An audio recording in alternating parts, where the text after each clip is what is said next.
2 mots quand même pour commencer sur l'administration moderne.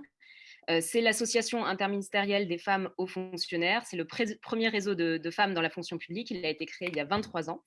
Et on anime le travail interministériel transversal de l'ensemble des réseaux féminins de l'administration, y compris la fonction publique territoriale. Alors collectivement, on porte un certain nombre de mesures qui portent sur la gouvernance publique, car en fait, on est convaincu que les réformes sur l'égalité professionnelle nécessitent un partage équitable de la gouvernance entre les femmes et les hommes au plus haut niveau. Alors déjà, un premier grand message que j'aimerais rappeler, c'est que le monde du travail, ce n'est pas que l'entreprise. La fonction publique, c'est 5,5 millions d'agents publics et 62% de ces agents publics sont des femmes.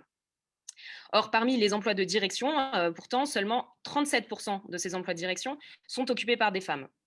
Alors, il y a une loi qui a été votée, la loi Sauvadet, qui est un peu le pendant pour la fonction publique de la loi Copé-Zimmermann, un peu moins ambitieuse, qui, pour vulgariser, impose un taux minimum de 40% de femmes pour les primo-nominations sur les emplois de direction. Et on a pour l'instant, depuis 2012, jamais réussi à atteindre ce quota. Les derniers chiffres qu'on a en 2018, c'est 37% sur l'ensemble de la fonction publique. Alors, il faut savoir que quand le quota n'est pas atteint, les employeurs publics sont tenus de payer des pénalités. Et donc, en 2018, ces pénalités s'élevaient à 4 millions d'euros pour tous les employeurs publics. Et on s'aperçoit en fait qu'en réalité, l'employeur public préfère bien souvent s'acquitter de la pénalité plutôt que d'atteindre le quota. Et voilà, c'est comme en politique, quand il faut, imposer les femmes à certains endroits, finalement, on préfère payer. Alors quelles sont vos propositions pour changer, cet état de fait, Anne? Alors nous déjà, on est persuadés que le partage de la gouvernance publique, c'est un sujet d'intérêt général, qu'il a un impact profond sur l'élaboration des politiques publiques et sur la qualité de la décision publique. À cet égard, la prise en compte des besoins de la population dans toute sa diversité est, à notre sens, un facteur déterminant. Et c'est notamment l'objet du gender budgeting qu'évoquait Brigitte Grésy tout à l'heure.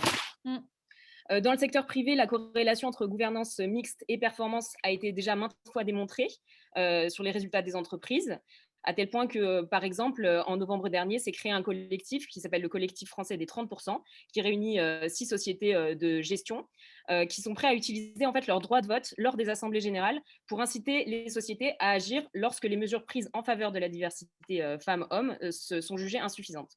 Mmh. Donc on voit bien que ce n'est pas uniquement par pure philanthropie, c'est pour assurer vraiment la pérennité de ces entreprises. Mmh. Alors Euh, c'est ouais, ce sont des sujets, ça qui sont aussi, parfois, discutés, hein, mais en tout cas, effectivement, il y a, par la culture, l'éducation et cetera, peut-être des ouais. pratiques différentes, notamment des pratiques différentes, de pouvoir. Pas toujours toutefois, mais quelles sont vos propositions pour que peut-être, l'État soit davantage exemplaire? Alors, nous, déjà, on défend une grande position de principe, c'est qu'effectivement, cet État doit être exemplaire. Premièrement, il doit s'appliquer les règles qu'il applique au secteur privé de manière assez évidente. Et à cet égard, non seulement la loi Sauvadet doit être appliquée, mais il faut aller aussi plus loin et plus vite. Il faut publier les chiffres des primo-nominations à année N+1, puisqu'on connaît l'effet vertueux de la publication des chiffres. Il faut élargir le champ de la loi, non seulement au flux des postes de direction, mais également au stock.